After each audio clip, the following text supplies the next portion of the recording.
नमस्कार, मैं हूं जयश्री नागदा और आप देख रहे हैं सीबीसी न्यूज राजस्थान।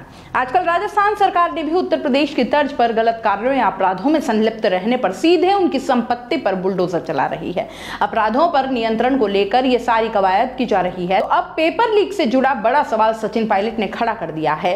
पायलट ने कहा कि राजस्थान पब्लिक सर्विस कमीशन यानी आरपीएससी में पेपर लीक हुए, नौजवानों के भविष्य से खिलवाड़ किया गया। पहली बार कोई आरपीएससी मेंबर गिरफ्तार हुआ है, लेकिन इसके तार और कहां तक जुड़े हुए हैं।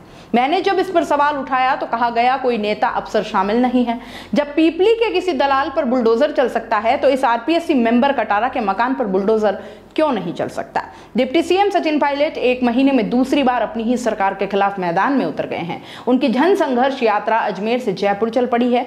वह पेपर लीक मुद्दे और करप्शन के खिलाफ 5 दिन की पदयात्रा निकाल रहे हैं। अजमेर में जनसभा में उन्होंने कहा कि पिछली सरकार में करप्शन के मुद्दे पर वसुंधरा राजे को हमने ललकारा था। उसके बाद कांग्रेस सत्ता में आई। सचिन आज सुबह ट्रेन से अजमेर पहुंचे थे। रेलवे स्टेशन पर उन्होंने कहा कि यह जन संघर्ष यात्रा जनता के बीच जाने और उनकी बात सुनने की यात्रा है। पायलट की जनसंघर्ष यात्रा के पोस्टर में राहुल गांधी, प्रियंका वाड्रा के फोटो नहीं है। पोस्टर में सिर्फ सोनिया गांधी का फोटो है।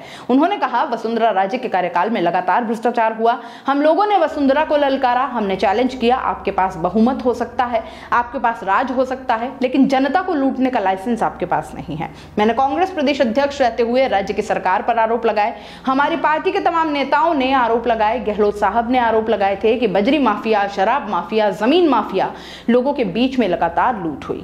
कर्नाटक में 40% की सरकार थी, इसलिए बीजेपी की विदाई तक। पायलट ने कहा कि कर्नाटक में 40% की सरकार है। बीजेपी की सरकार को कर्नाटक में हराकर कांग्रेस इसीलिए जीत रही है। वहां पर हमने भ्रष्टाचार का मुद्दा उठाया और कर्नाटक में बीजेपी सरकार की विदाई तय है। समर्थक विधायक पदयात्रा में शामिल नहीं। पायलट की राजस्थान लोक सेवा आयोग भवन के बाहर सभा के बाद जन संघर्ष यात्रा शुरू हो गई। समर्थकों के काफिले के साथ यात्रा जयपुर के लिए चल पड़ी है। इससे पूर्व सचिन जब सभा में पहुंचे तो उनका पुष्कर के पंडितों ने वैदिक मंत्रोच्चार के साथ स्वागत किया। जनसभा और पदयात्रा में पायलट खेमे के विधायक शामिल नहीं है।